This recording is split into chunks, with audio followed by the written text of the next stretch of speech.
इस हवाले से जो है मजीद बात कर लेते हैं। टेलीफोन लाइन पर मौजूद हैं तज्जियाकार हैं अली शाफ। अली शाफ, आपका बहुत शुक्रिया, आपने अपना कीमती वक्त टीवी टुडे को दिया। सच ऐसे आपको पता है इसराइल ने जंग बंदी के नफाज के चंद घंटों बाद ही ईरान की जानिब से इसराइल पर मिसाइल हमले का इल्ज़ाम लगाया है, आप क्या कहेंगे? अली शाफ, आप सुन पा रहे हैं?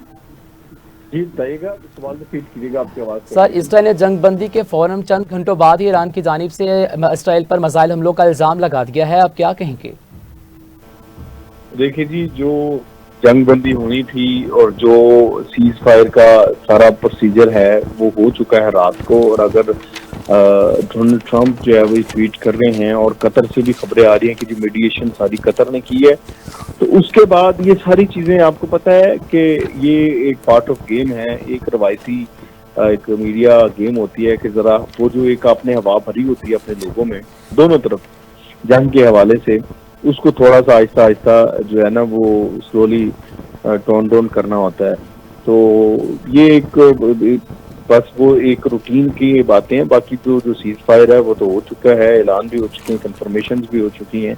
अभी देखिए, जब पाकिस्तान का भारत के साथ सीज फायर हुआ था तो भारत ने पाकिस्तान पे मुसलसल 4 दिन ये इल्जाम लगाता रहा था कि पाकिस्तान जो है वो सीज फायर की खिलाफवर्जी कर रहा है या फिर यहाँ पर ड्रोन भेज रहा है या वो जो भी वो फायरिंग है LOC पर वो हो रही है। तो वो ये रूटीन की चीज है। बाकी वो सारी चीजें जो है वो कंक्लूजन की तरफ अभी तक तो चली गई हैं। सर, दूसरी जानिब ईरान ने भी तो तरदीद की है कि ये मिसाइल हमने हमारी तरफ से नहीं की गई, ये खबर झूठी है, इस बारे में आप क्या कहेंगे?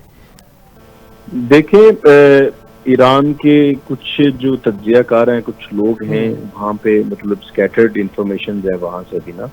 तो ईरान का जिस तरीके की पॉलिसी ईरान लेकर चलता है और जिस तरह के मामला हैं, अगर वो डायरेक्ट आके इस बात को ऑन करना शुरू कर दे मीडिएशन को और वो इसको सीज फायर को, क्योंकि इसका ऐलान डोनाल्ड ट्रंप ने किया जिसने उनके ऊपर 2 दिन पहले जो है वो बम गिराए थे, तो वो डेफिनेटली उनके लिए इतना, उनके अवाम के लिए उनका जो रजीम है उसके लिए डाइजेस्ट करना थोड़ा मुश्किल होगा।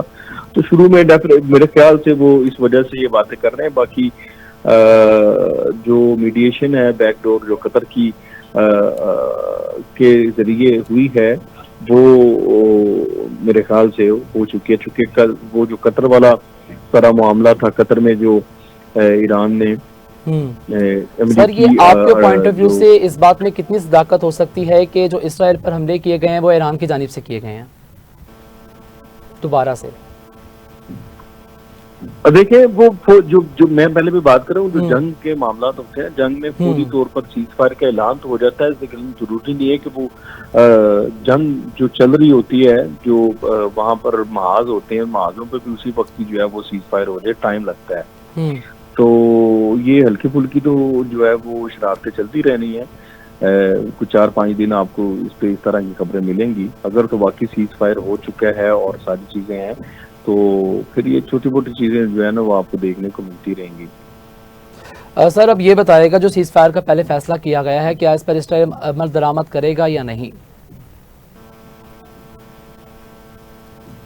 देखिए, इसराइल को इस पे अमल दरामद करना तो पड़ेगा। उसकी वजह ये है कि ईरान ने भी इसराइल को जो है वो कोई इजी जो है वो टारगेट नहीं बना, बल्कि उन्होंने भी उनको बड़ा टफ टाइम दिया है। और बाकायदा उनका जो आयरन डोम है वो कंप्रोमाइज्ड हुआ है।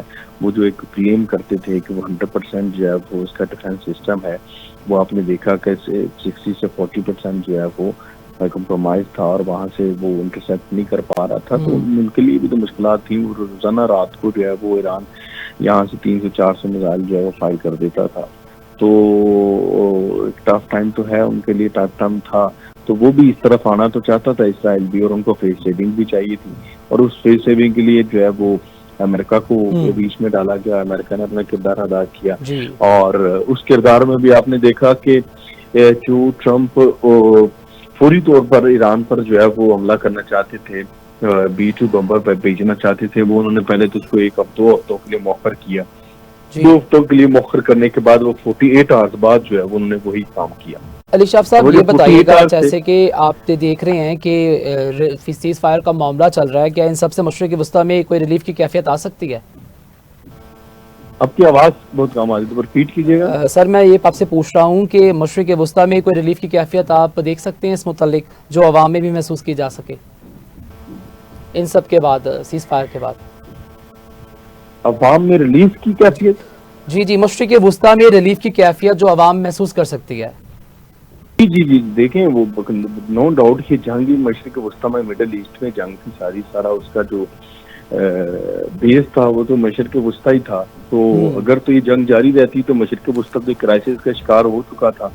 तो अभी ये जंग अब टली है तो उसके बाद इसमें कोई शक नहीं। और अभी भी आप देखें कि जैसे ही सीज फायर का ऐलान हुआ है और मिडल ईस्ट में इधर सारा जो है वो कारोबार के जो रुझान है उसमें हमने देखा एक मुस्बत रुझान देखने को मिला है। सर ये जो सालिसी का किरदार अदा किया गया है कतर की तरफ से और अमेरिका भी कह रहा है, तो आपके लिहाज से सालिसी का किरदार किसने अदा किया बाकायदा तौर पर? देखिए सालसी का किरदार तो अभी तक जो खबरें हैं वो तो यही है कि सालसी जो कतर की तरफ से की गई है और कतर ने ही अप्रोच किया और कतर की का ही बुनियादी मरकजी किरदार है और जिसके बाद ईरान आमादा हुआ है। डायरेक्ट अमेरिका की सालसी पर तो ईरान भी आमादा नहीं हो सकता।